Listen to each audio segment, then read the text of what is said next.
When mail-order bride Constance Fairweather stepped off the train in Montana Territory, she expected to marry a stranger. But when her intended groom introduced himself as Daniel Mackenzie, she recognized the name of the man who had destroyed her father's business and driven her family into ruin.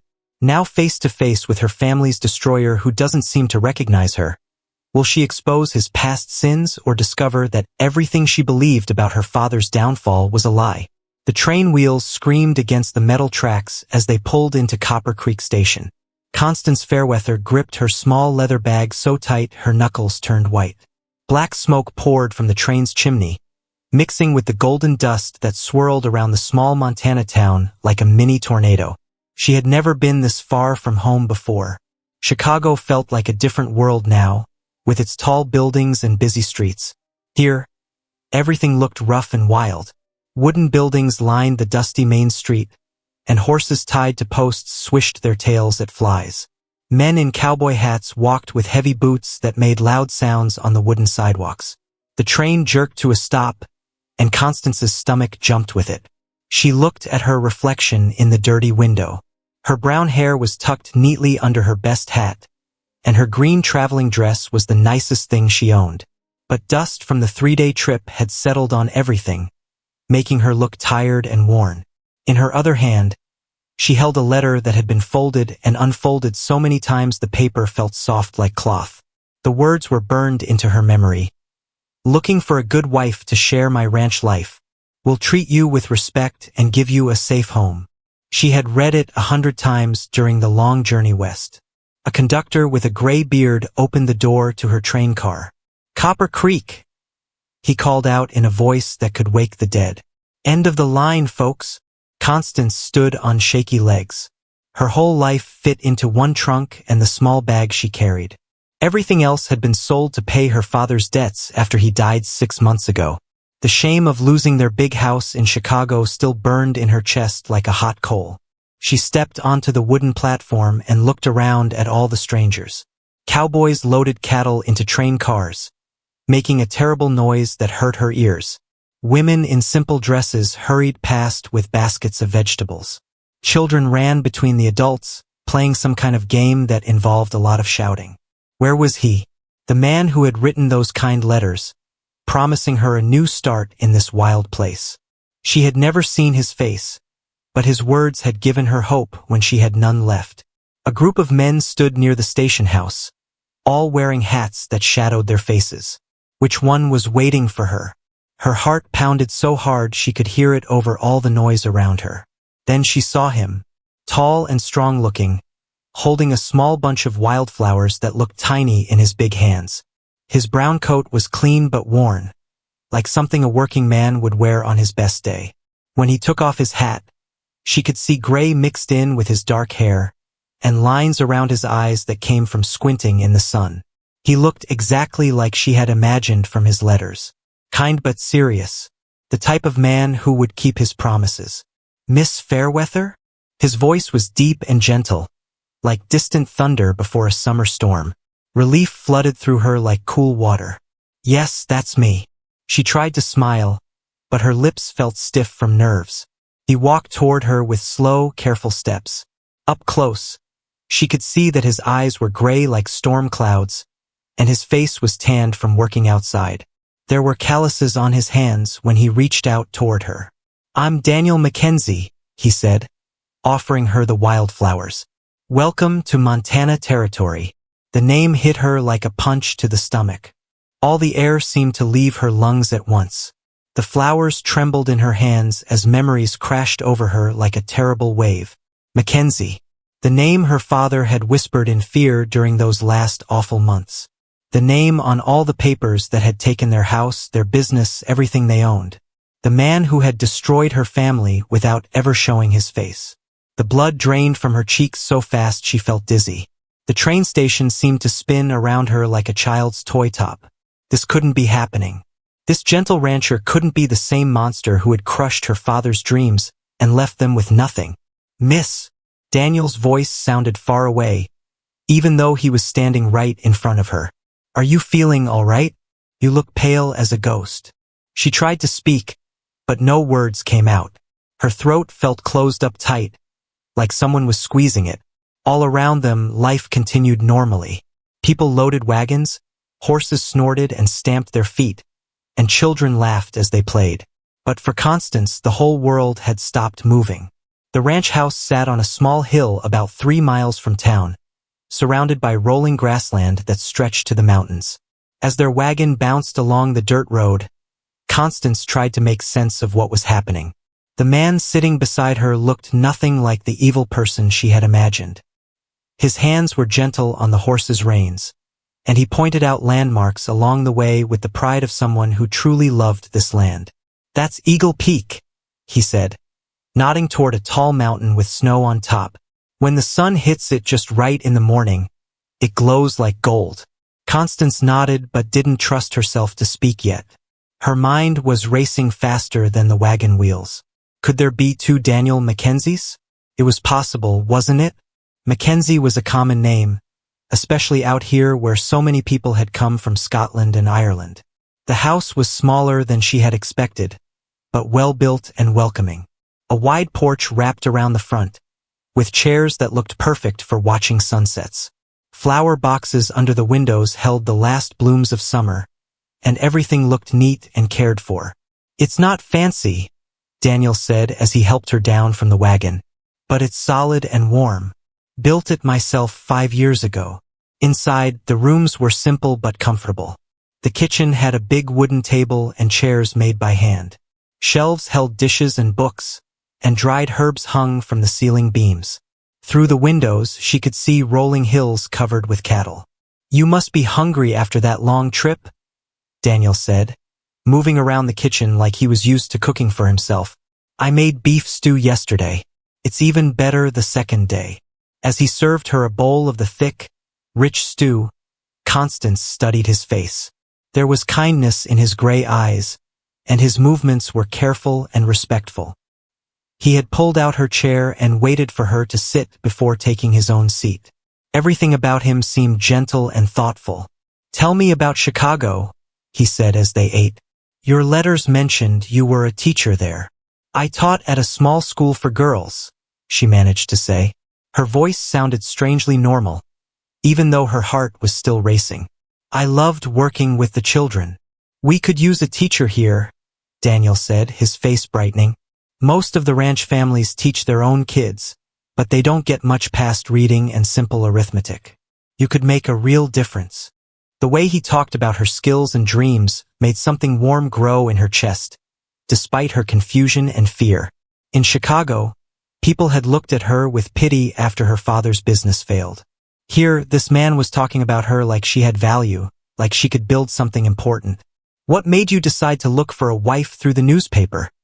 she asked, trying to keep her voice casual. Daniel was quiet for a moment, stirring his stew with slow movements. "Gets lonely out here," he finally said. "I've been on my own for a long time. Thought maybe it was time to share this life with someone who might appreciate it." "Have you always lived in Montana?" Another pause. "No, I came here about 6 years ago, from back east." He looked out the window toward the mountains.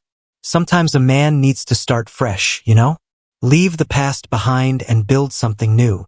The way he said it made Constance's stomach twist with worry. Was he talking about leaving Chicago behind? About running from something he had done there? After dinner, Daniel showed her to a small bedroom that would be hers until they married.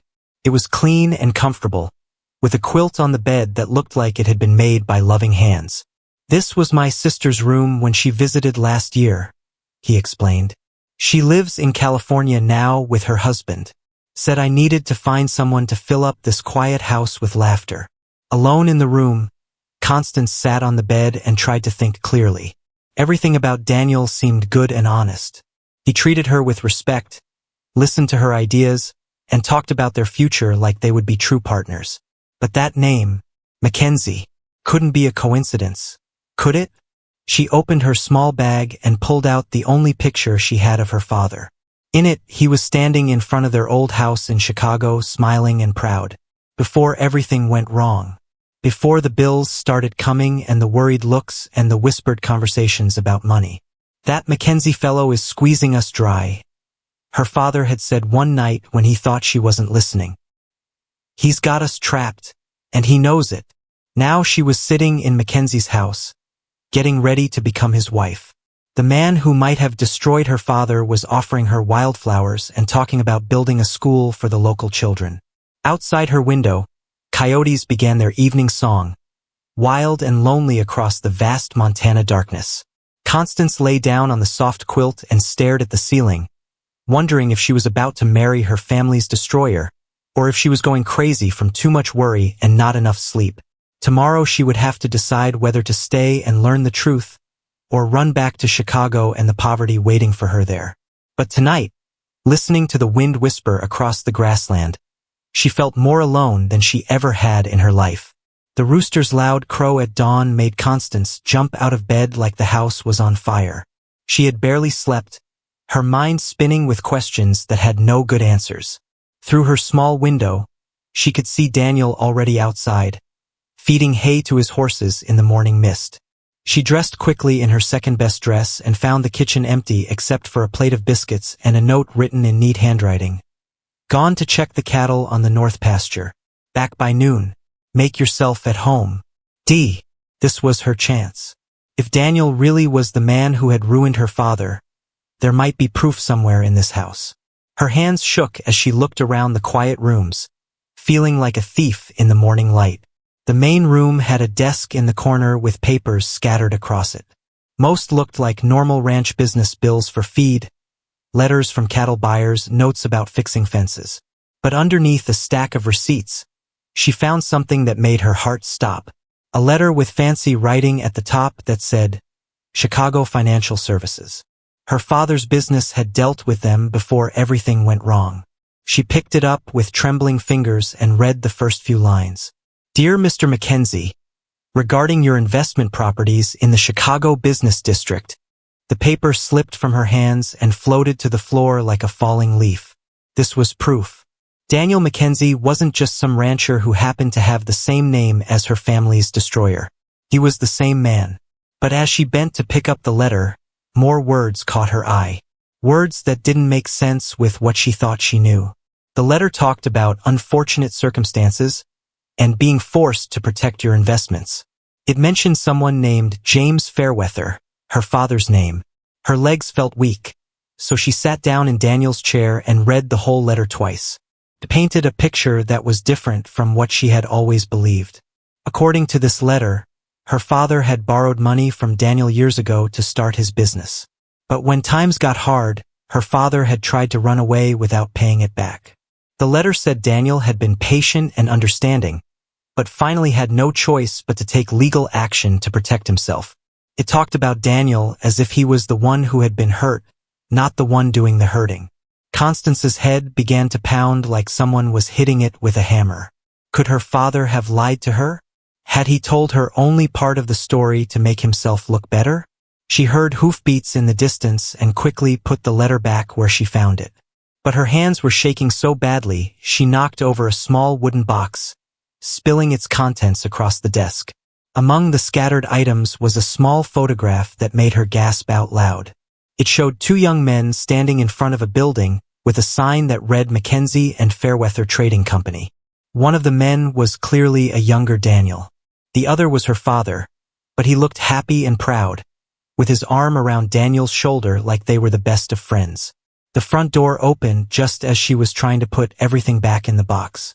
Daniel's boots made heavy sounds on the wooden floor as he walked toward the kitchen. Constance, he called. Everything all right in there? Fine, she called back, her voice higher than normal. Just looking at your books. He appeared in the doorway, his hat in his hands and his hair messy from the wind. When he saw the scattered papers and her red face, his expression changed from friendly to worried. What's wrong? He asked, taking a step closer. You look like you've seen a ghost. The photograph was still in her hand. She held it up, and Daniel's face went pale as winter snow. Where did you get that? He asked quietly.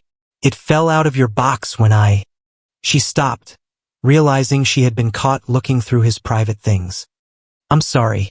I didn't mean to snoop.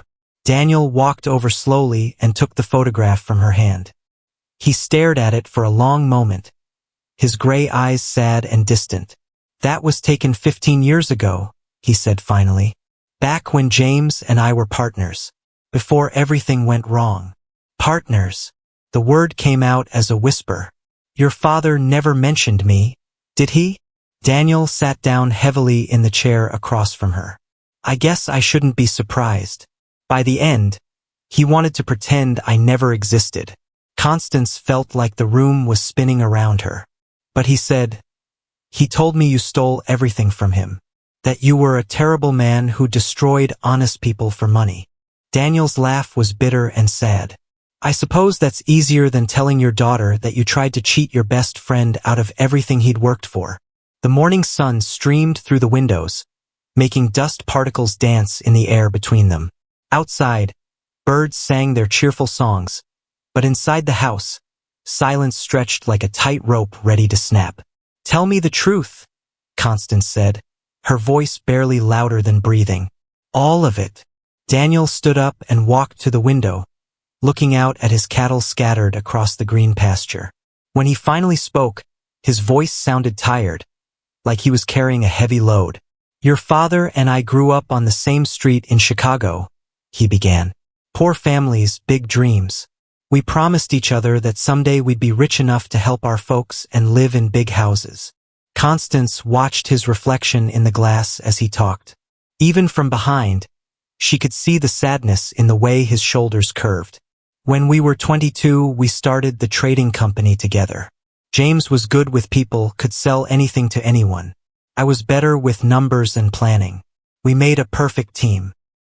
He turned around to face her, and she could see old pain in his gray eyes. "For 10 years, we built something amazing. We had offices in 3 cities, deals with companies all over the country. We were making more money than we'd ever dreamed of." His voice got quieter. "But it wasn't enough for James." "What do you mean?" Constance asked, though part of her was afraid to hear the answer. Daniel walked back to his desk and pulled out a thick folder from the bottom drawer. "James started making deals without telling me. Big, risky deals that could have ruined us both. When I found out, I asked him to stop." He spread papers across the desk: contracts, bank records, letters written in her father's handwriting. "Instead of stopping, he started hiding things from me, moving money around, making it look like I was the one taking risks while he played it safe." Constance picked up one of the contracts and tried to understand the fancy legal words.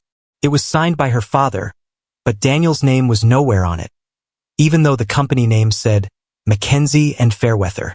"When our biggest deal went bad, James found a way to make it look like it was all my idea," Daniel continued. "He had been setting me up for months, creating a paper trail that made me look like a greedy partner who was willing to risk everything for a quick profit." But why would he do that? The question hurt to ask because she was starting to believe Daniel's story. "Because he was scared," Daniel said simply. "When you're about to lose everything, some people fight together and some people look for someone else to blame. James chose to throw me under the train to save himself." Daniel showed her more papers. Bank records that proved her father had been taking money out of their shared accounts. Letters where her father told clients that Daniel was no longer reliable and they should deal only with him. "The worst part wasn't losing the business," Daniel said, sitting back down across from her. "It was losing my best friend. The man I trusted more than my own brother turned into someone I didn't recognize." Constance felt tears starting in her eyes. "So when you took our house." By then, James had run the company into the ground trying to keep up the lies. There were debts everywhere, and creditors coming after both of us. I had a choice. Let James destroy me completely, or fight back to save what I could. The room felt too small suddenly, like the walls were closing in. Constance stood up and walked to the other window, needing space to think. Outside, a hawk circled high above the pasture, hunting for something she couldn't see. "I never wanted to hurt you or your mother," Daniel said behind her. "When I found out James had a daughter, it made everything harder. But I couldn't let him take everything and leave me with nothing." "Mother never knew," Constance whispered. She died thinking father was a good man who had been cheated by a cruel partner. Maybe that was a kindness, Daniel said gently. Sometimes the truth hurts more than a gentle lie. Constance turned around to face him, and saw something in his expression that made her stomach flutter with a different kind of fear. You knew who I was when you answered my letter, didn't you? Daniel nodded slowly. When I saw the name Fairweather in the newspaper, I thought it might be you. Your father used to talk about his smart daughter who wanted to be a teacher. He was so proud of you. Then why did you ask me to come here? The words came out louder than she meant them to. Was this some kind of revenge? A way to get back at him even after he's dead? No. Daniel's voice was firm and sure. When I read your letter, saw how alone you were, how much spirit you had despite everything, I thought maybe we could help each other heal. He stood up and walked toward her, but stopped when he saw her step back. I know it sounds crazy, but I thought if we could build something good together, maybe it would make up for all the bad things that happened before. Maybe James's daughter and his old partner could find a way to forgive the past and make a better future. Thunder rumbled in the distance, and Constance looked out to see dark clouds building over the mountains. A storm was coming, just like the storm of emotions building in her chest. I need time to think, she said, her voice shaking. This is too much to understand all at once. Daniel nodded and moved toward the door. I'll be in the barn if you need anything. Take all the time you need. As his footsteps faded away, Constance sank back into the chair and put her head in her hands. Everything she had believed about her life was turning out to be wrong. Her father wasn't the noble victim she had thought. Daniel wasn't the monster she had feared. And she was caught in the middle, trying to figure out who she could trust when the two most important men in her life had been lying to her in different ways. Lightning split the sky like a giant crack in a dark mirror, followed by thunder that shook every dish in Daniel's kitchen cabinets. Constance had been sitting at the table for 2 hours, staring at the papers spread before her like pieces of a puzzle she couldn't solve. The storm outside matched the chaos in her mind. Rain hammered against the windows so hard it sounded like tiny rocks being thrown at the glass. She had read every document Daniel had shown her 3 times, and each reading made her more confused about who her father really was. A sharp knock at the front door made her jump. Through the rain-streaked window, she could see a man on horseback, his coat dripping wet and his hat pulled low against the storm. Mrs. Mackenzie, the man shouted over the wind. Is Daniel here? We got trouble. Constance opened the door, and the stranger's eyes widened with surprise when he saw her instead of Daniel. Ma'am, I'm sorry to bother you, but we need Daniel right away. The cattle got spooked by the lightning and broke through the fence. They're scattered all over creation, and some of them are heading toward the railroad tracks. He's in the barn, Constance called back, pointing through the rain. I'll get him. She grabbed Daniel's spare coat from the hook by the door and ran through the storm toward the barn. The wind was so strong it nearly knocked her over, and the rain felt like cold needles against her face.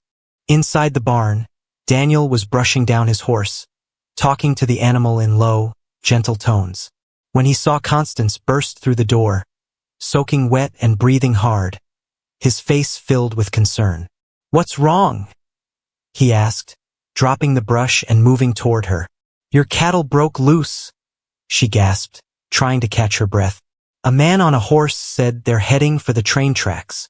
Daniel's expression changed instantly from worry to determination. That's Bill Henderson from the next ranch over. If the cattle get on those tracks when the evening train comes through. He didn't finish the sentence, but Constance could imagine the disaster. What can I do to help? She asked, surprising herself with the words. Daniel paused in putting on his rain gear and looked at her closely.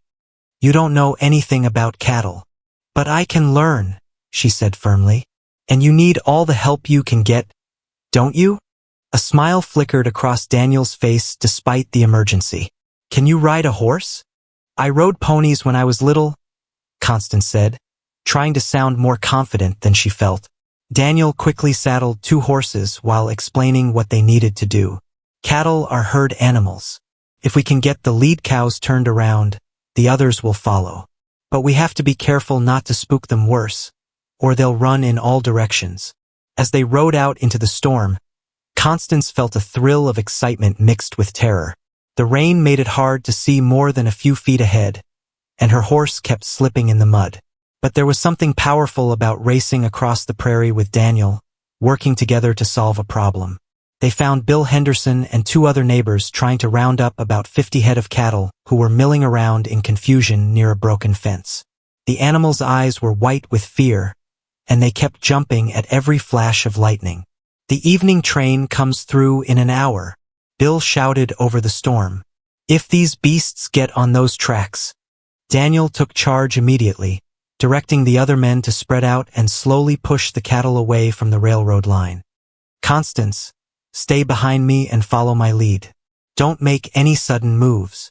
Working together in the rain and wind, they slowly herded the frightened animals away from danger. Constance discovered that she had a natural way with the cattle, speaking to them in calm tones that seemed to settle their nerves. Even Daniel noticed, giving her an approving nod when she successfully guided a stubborn bull back toward the herd. By the time they got all the cattle safely back in the pasture and fixed the broken fence, they were both exhausted and soaked to the skin. But as they rode home in the gentle rain that followed the storm, Constance felt something she hadn't experienced in months: the satisfaction of doing important work alongside someone who respected her abilities. "You did good out there," Daniel said as they put the horses away.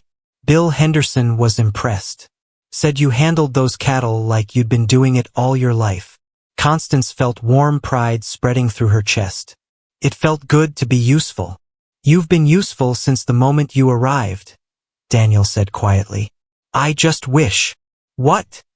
she asked when he didn't finish. "I wish we could start over, without all the history between our families. Just 2 people trying to build something good together."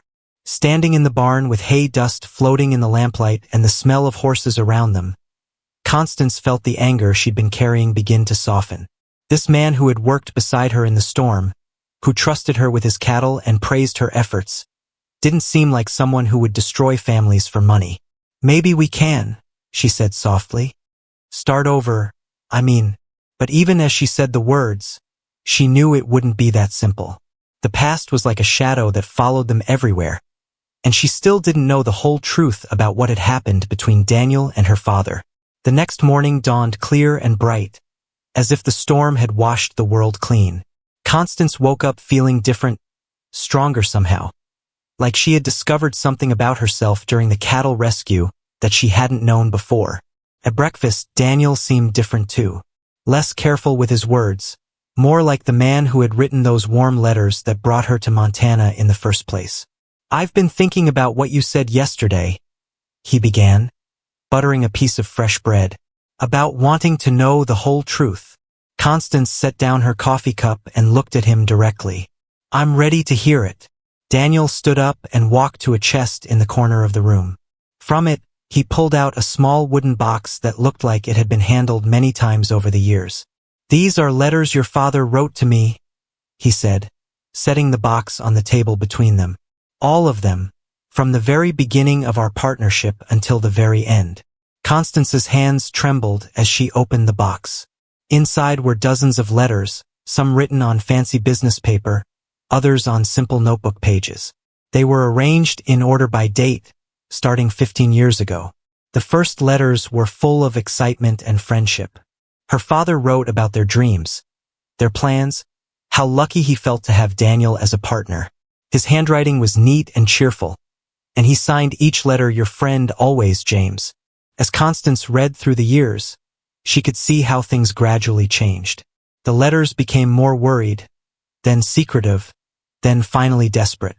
In the later ones, her father sounded like a different person entirely, angry, paranoid, convinced that everyone was against him. One letter, written just a year before her father died, made her stomach sick with shame. "Daniel, I know what you're trying to do. You think you can steal everything we built together and leave me with nothing. But I'm smarter than you think. I've been protecting myself, and when this is over, everyone will see who the real thief is." He really believed it by the end, Daniel said quietly, watching her read. The guilt of what he'd done twisted his thinking so much that he convinced himself I was the villain. Constance found another letter from around the same time. You can take my business, but you'll never take my pride. My daughter will grow up knowing that her father was an honest man who was destroyed by a greedy partner. That's a legacy worth more than all your money. Tears started flowing down Constance's cheeks. Her father had been planning to lie to her about Daniel even before he lost everything. He had decided to make himself the hero of a story where he was really the one who had done wrong. Why didn't you ever try to tell me the truth? She asked, her voice thick with emotion. What good would it have done? Daniel replied, You loved your father. Why should I take that away from you just to make myself feel better? Constance wiped her eyes and looked at Daniel across the table. This man had let her hate him for years rather than destroy her memories of her father. Even when it meant living alone with the pain of being misunderstood, he had chosen to protect her feelings over his own reputation. There's something else, Daniel said hesitantly. Something I haven't told you yet. He went back to the chest and pulled out a legal document with official-looking seals and ribbons. Your father's will, he explained. The lawyer sent it to me because my name was mentioned in it. Constance took the papers with shaking hands. Most of it was the usual legal language about dividing up possessions. But near the end, there was a section that made her gasp. To my former partner Daniel Mackenzie, I leave my deepest apologies and the confession that he was not to blame for our troubles. I pray that someday he will forgive a foolish man who let pride destroy the best friendship of his life. The room spun around Constance as she read the words again. Her father had known the truth. At the very end, he had admitted what really happened. But the confession had come too late to change anything. He tried to make it right, Daniel said softly. In his own way, at the very end, he tried to tell the truth. Constance set down the will and looked at Daniel with new eyes. He wasn't just the man who had been wrongly accused by her father. He was someone who had carried the burden of that false accusation for years without bitterness. Someone who had chosen forgiveness over revenge. I owe you an apology, she said, her voice steady despite her tears, for believing the worst about you, for coming here with suspicion instead of trust. You don't owe me anything, Daniel replied. You were loyal to your father just like you should have been. That's one of the things I admire about you. Standing up from the table, Constance walked to the window and looked out at the peaceful pasture where they had worked together in the storm. The cattle were grazing quietly now, content and safe behind the mended fence. What happens now? She asked. Now that we both know the truth? Daniel joined her at the window, standing close enough that she could feel the warmth of his presence. Now we decide who we want to be, he said simply. The past is done and can't be changed, but the future is still ours to write. For the first time since arriving in Montana, Constance felt truly free. Free from the weight of her father's lies, free from the burden of hating someone who didn't deserve it, and free to choose her own path forward. A gunshot cracked through the morning air like a whip, sending birds flying from the trees around Daniel's ranch house. Constance dropped her coffee cup, and it shattered on the kitchen floor as 3 men on horseback came charging up the hill toward them. Daniel Mackenzie, shouted the man in front, a large fellow with a black beard and a sheriff's badge glinting on his vest. Come out here. We need to talk. Daniel's face went pale as he looked out the window. That's Sheriff Morrison from town, he said grimly. And those 2 men with him, I recognize them from Chicago. Constance felt her heart sink to her toes. Just when things were starting to make sense between her and Daniel, trouble from the past had arrived to tear them apart. Stay inside, Daniel told her, reaching for his coat. This might get ugly. But Constance had spent too many years watching other people make decisions about her life. No, she said firmly. If this concerns you, it concerns me too. We face it together. They walked out onto the porch side by side, and Constance could see the tension in Daniel's shoulders. The 3 riders had stopped about 20 feet away, close enough to talk but far enough to make a quick escape if needed. Sheriff Morrison, Daniel said politely, touching the brim of his hat. What brings you all the way out here? The sheriff was sweating despite the cool morning air. "These gentlemen here say you owe them money, Daniel. A lot of money. They got legal papers and everything." One of the men from Chicago, thin as a rail with eyes like a snake, spoke up in a voice smooth as butter. "Mr. Mackenzie owes our client $50,000 from a business deal that went bad in Chicago 6 years ago. We're here to collect." Constance gasped. $50,000 was more money than most people saw in a lifetime. It was enough to buy half the businesses in Copper Creek.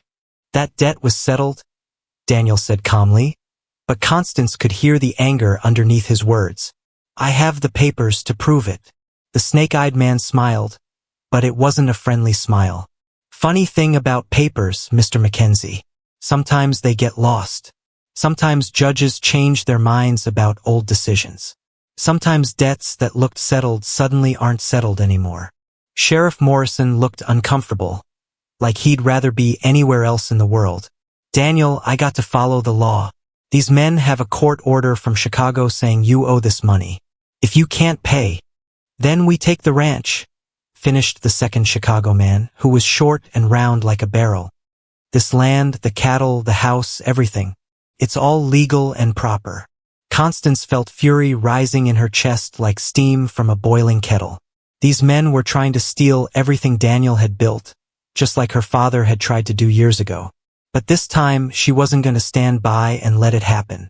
"Excuse me," she said, stepping forward with her chin raised high. "I'm Constance Fairweather, and I have something to say about this." The Chicago men exchanged glances, and the snake-eyed one looked interested. "Fairweather? Any relation to James Fairweather?" "His daughter," Constance said proudly. "And I know exactly what kind of business my father did with Mr. Mackenzie." Daniel tried to stop her with a warning look, but Constance ignored him.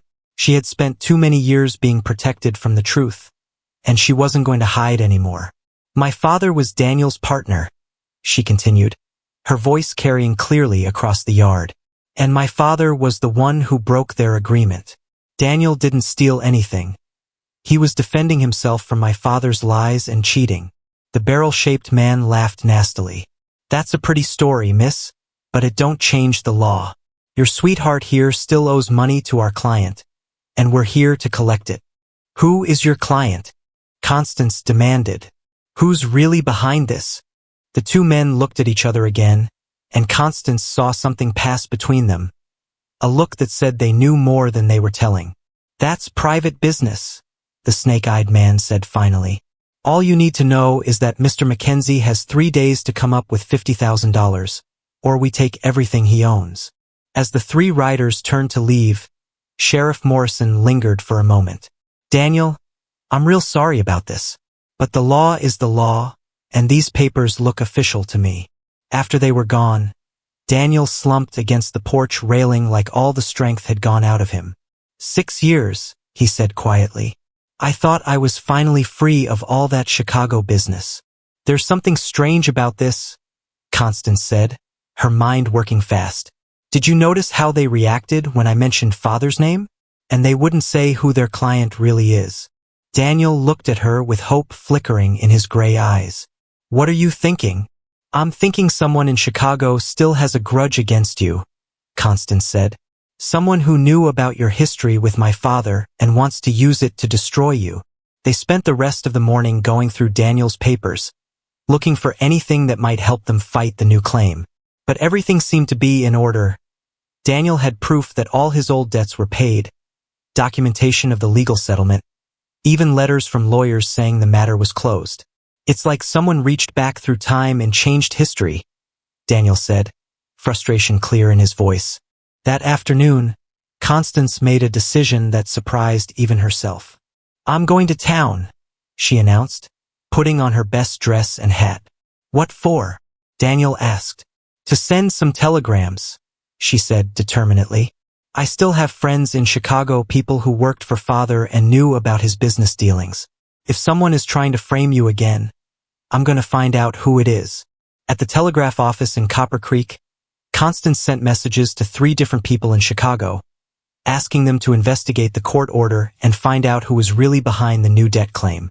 The telegraph operator, a friendly older man named Sam, was curious about all the activity.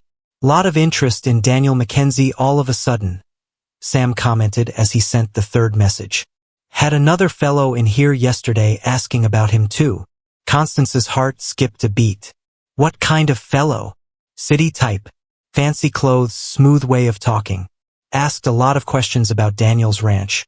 How much it might be worth, whether he had any family or friends who might help him if he got in trouble. Did he give his name? Constance asked, though she already suspected what the answer would be.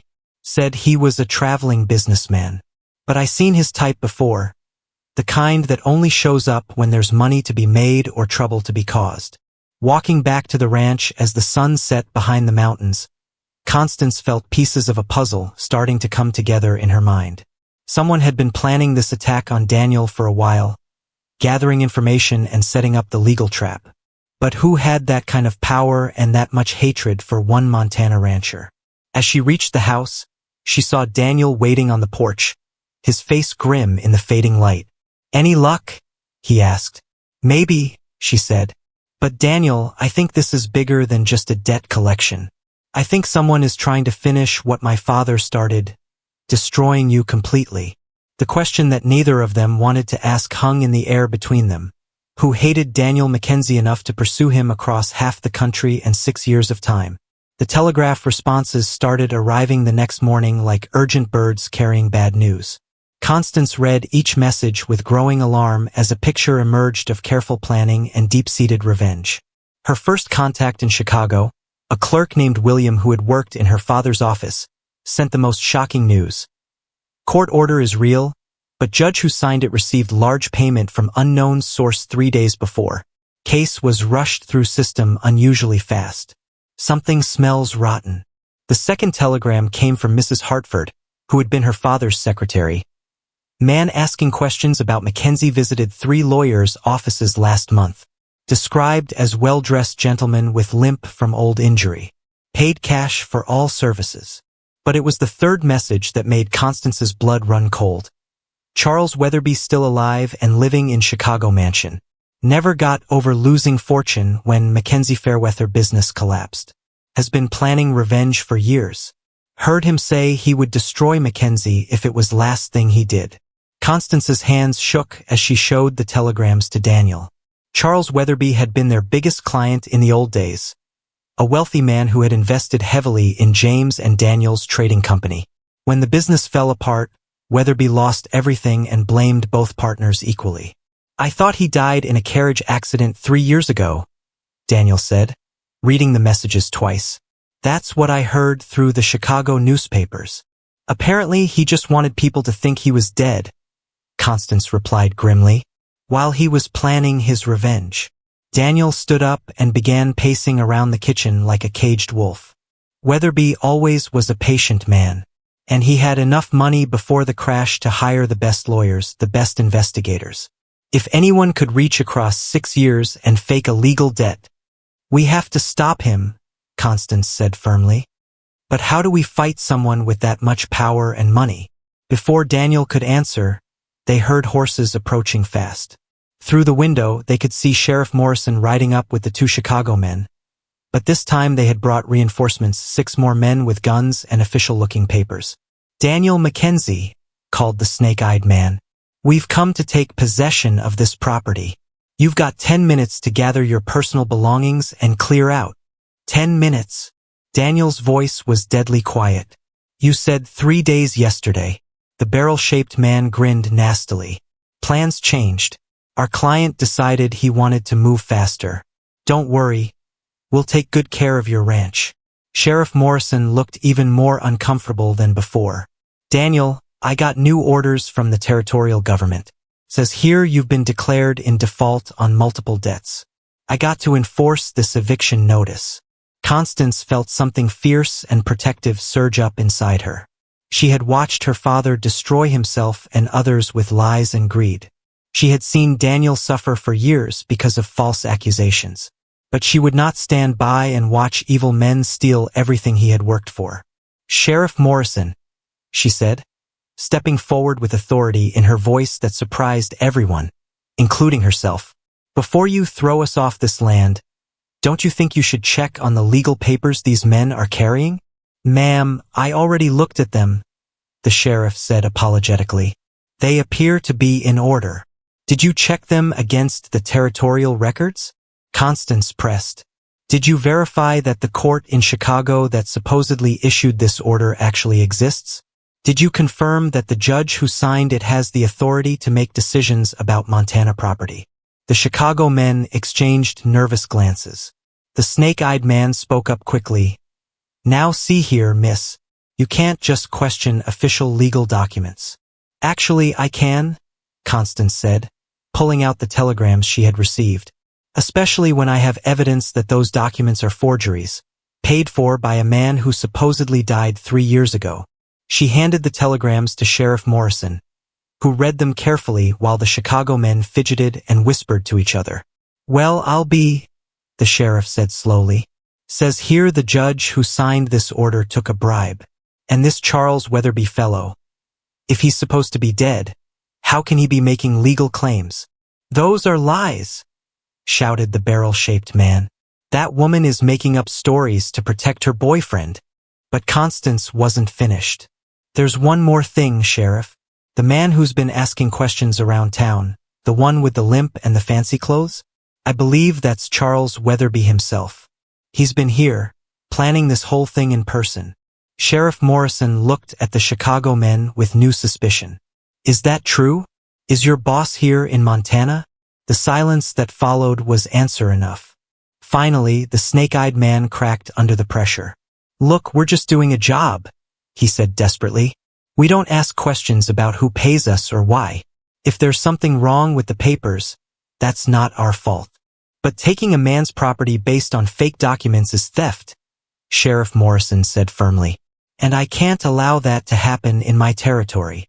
As the defeated men rode away, promising to be back with better lawyers, Constance felt a surge of victory. But she knew this was just the first battle in what would be a longer war. You were amazing, Daniel said, admiration clear in his voice. Standing up to those men like that, thinking on your feet, using your telegrams as weapons. I learned from the best, Constance replied, thinking of her father's business skills, even if he had used them wrongly. But this isn't over. Weatherby won't give up easily. No, Daniel agreed, putting his arm around her shoulders. But for the first time in 6 years, I'm not facing him alone. Standing together on the porch of the ranch they had defended, Constance realized that somewhere in the middle of all the fighting and truth-telling, she had stopped thinking of herself as James Fairweather's daughter or Daniel's potential bride. She had become someone new, a woman who could stand up to bullies, solve problems, and fight for what was right. The question now was whether she and Daniel could stay one step ahead of a vengeful man with unlimited resources and a 6-year grudge. Fire bloomed orange against the night sky as Constance jolted awake to the smell of smoke and the sound of crackling flames. Through her bedroom window, she could see Daniel's barn glowing like a giant torch, with sparks flying up toward the stars like angry fireflies. Daniel! She screamed, throwing on her robe and running barefoot across the cold ground toward the burning building. Daniel was already there with buckets of water, but the flames were too big and too fast. Inside the barn, she could hear the terrified whinnying of horses trapped by the fire. The animals! Constance shouted over the roar of the flames. We have to get them out. It's too dangerous, Daniel yelled back, but Constance was already soaking a blanket in the water trough and throwing it over her head. She ran into the smoke-filled barn before Daniel could stop her. The heat hit her like a slap in the face, and the smoke made her eyes water so badly she could barely see. But she could hear the horses screaming in fear, and nothing in the world could have stopped her from trying to save them. The first horse she reached was Daniel's favorite mare, a gentle brown animal named Buttercup who had helped them round up the cattle during the storm. Constance grabbed the horse's halter and led her toward the door, talking in soothing tones despite the chaos around them. Easy, girl. We're getting you out of here. Just follow my voice. One by one, she and Daniel managed to get all 6 horses and 2 milk cows out of the burning barn. By the time they saved the last animal, neighbors from 3 different ranches had arrived to help fight the fire. but it was too late to save the building. As dawn broke over the smoldering ruins, Bill Henderson from the neighboring ranch walked over to where Constance and Daniel sat on the porch steps, exhausted and covered in soot.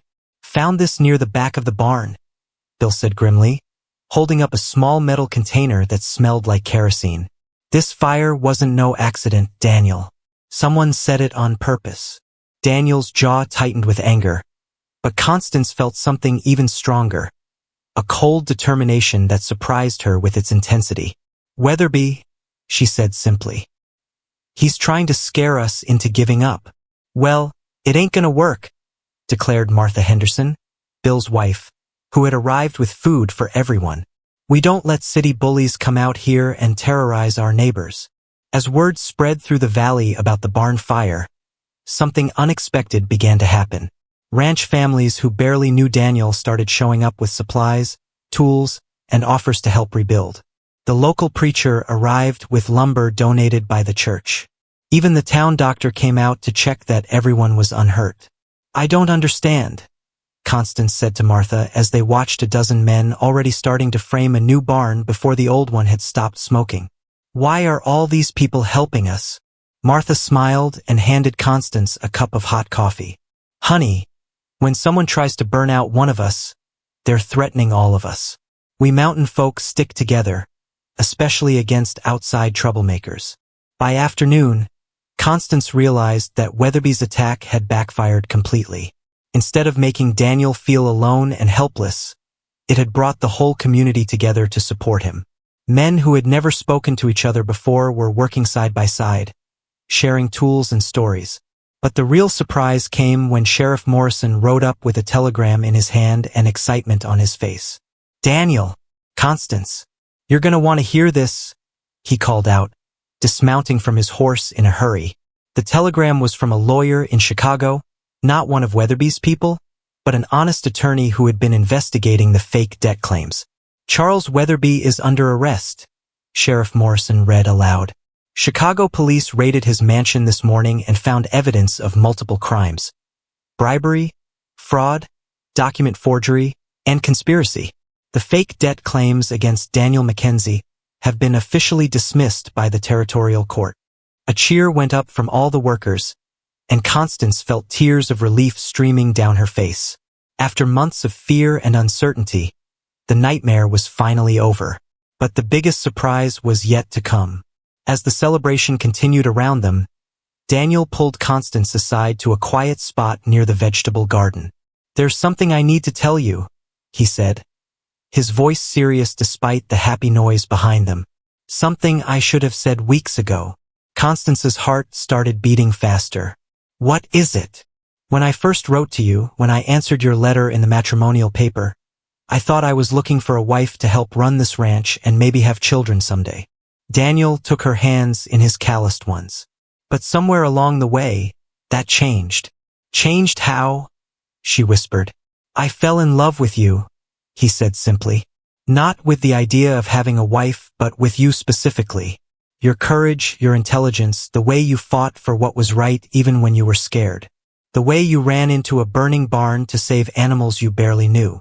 Constance felt her heart swell with happiness so big it seemed too large for her chest to contain. "I love you too," she said, the words coming out in a rush. "I think I started falling in love with you the moment I saw you being kind to your horses. But I was so confused about the past, so angry about things that weren't even your fault." "The past doesn't matter anymore," Daniel said, pulling her closer. "What matters is what we build together from now on." As the sun set over the valley, painting the sky in shades of orange and pink that matched the embers of the old barn, Constance looked around at all the people who had come to help them. Families sharing food, men working together on the new barn, children playing games in the growing darkness. This was what she had been searching for without even knowing it. Not just a husband or a safe place to live, but a real community where people cared for each other. A place where she could use her skills and strength to help others, where she was valued for who she really was instead of who people expected her to be. "So," Daniel said with a grin that made him look years younger, "does this mean you'll marry me? For real this time, not because you need a place to go, but because you want to build a life together. Yes, Constance said, surprising herself with how sure she sounded. But I have some conditions. Name them, Daniel said, still grinning. I want to start that school we talked about. I want to teach the children in this valley to read and write and think for themselves. Done. And I want to help you run this ranch as a real partner, not just someone who cooks and cleans. I was hoping you'd say that. You're better with the cattle than I am. And I want us to be honest with each other about everything, always. No more secrets. No more protecting each other from hard truths. Daniel's expression grew serious. That's the most important one of all, he agreed. We've both seen what lies and secrets can do to people. I promise you'll always know exactly where you stand with me. As they walked back toward the house where their neighbors were still celebrating, Constance felt like she was finally home. Not because of the building or the land, but because of the man beside her and the community around them. The girl who had stepped off the train in fear and confusion was gone forever. In her place was a woman who knew her own worth, who could fight for what mattered, and who had found a love built on truth instead of pretty lies. 6 months later, the sound of children's laughter filled the brand-new schoolhouse that the whole valley had helped build just down the hill from Daniel and Constance's ranch. 23 students of all ages sat at desks made by their fathers, learning arithmetic, geography, and the art of writing clear sentences. Now, who can tell me why the railroad was so important for Montana Territory? Constance asked, turning from the blackboard where she had drawn a map of the state. A dozen hands shot up, including that of 8-year-old Sally Henderson, who had become Constance's most eager student. Because it connected us to the rest of the world, Sally called out. Before the railroad, people had to travel for weeks just to get supplies from back east. Exactly right, Constance said with pride. The railroad changed everything about how people live and work here. Through the schoolhouse window, she could see Daniel working with a group of local ranchers to load cattle into train cars bound for markets in Chicago. He had become something of a leader in the valley, helping organize shipments and negotiate better prices for everyone's livestock. The irony wasn't lost on either of them that Daniel was now doing business with some of the same Chicago companies that had once been part of his troubles with her father. But this time, everything was honest and above board, built on trust instead of deception. After school ended for the day, Constance walked home to find Daniel waiting on the porch with an envelope in his hand and an expression she couldn't quite read. "Letter came for you," he said, holding out the envelope. "From Chicago." Constance's stomach tightened with old fear, but when she looked at the return address, she smiled. It was from William, the clerk who had helped her investigate Weatherby's fraud. "Dear Mrs. Mackenzie," the letter began, and Constance felt a warm glow at seeing her married name in print.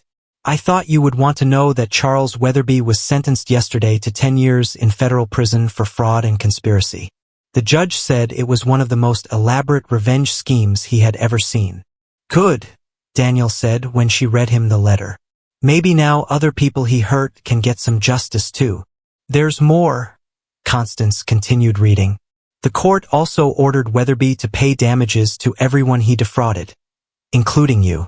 A bank draft for $12,000 is being sent to your account in Copper Creek."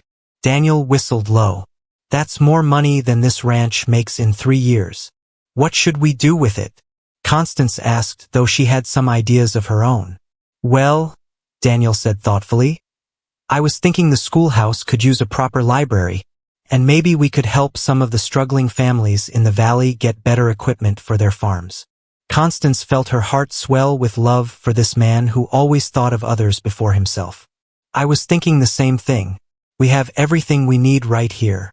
As evening fell, they sat together on their porch swing, watching the last light fade behind the mountains. Daniel's cattle grazed peacefully in the pasture.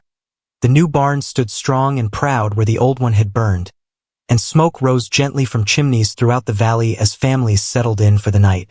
"Do you ever miss Chicago?" Daniel asked, his arm around Constance's shoulders. "Sometimes I miss the libraries and the theaters," she admitted. "But I don't miss the person I was there. That frightened girl who let other people make all her decisions. You were never really that person," Daniel said gently. You just needed a place where you could show who you really were. Constance leaned against his shoulder and thought about the journey that had brought her here. She had come to Montana as a mail-order bride, expecting to marry a stranger and live a quiet, safe life. Instead, she had discovered a strength she never knew she possessed, found a love deeper than anything she had imagined possible, and built a home in a community that valued her contributions. I got another letter today, she said, pulling a second envelope from her pocket.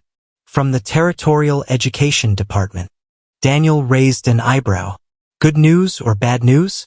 They want me to train other teachers, Constance said, trying to contain her excitement. They heard about our school and how well the children are doing. They want me to travel to other valleys and help set up similar programs. That's wonderful, Daniel said, then paused. But it would mean being away from home for weeks at a time. Only if you think it's a good idea, Constance said quickly. I wouldn't want to do anything that might hurt our marriage or the ranch.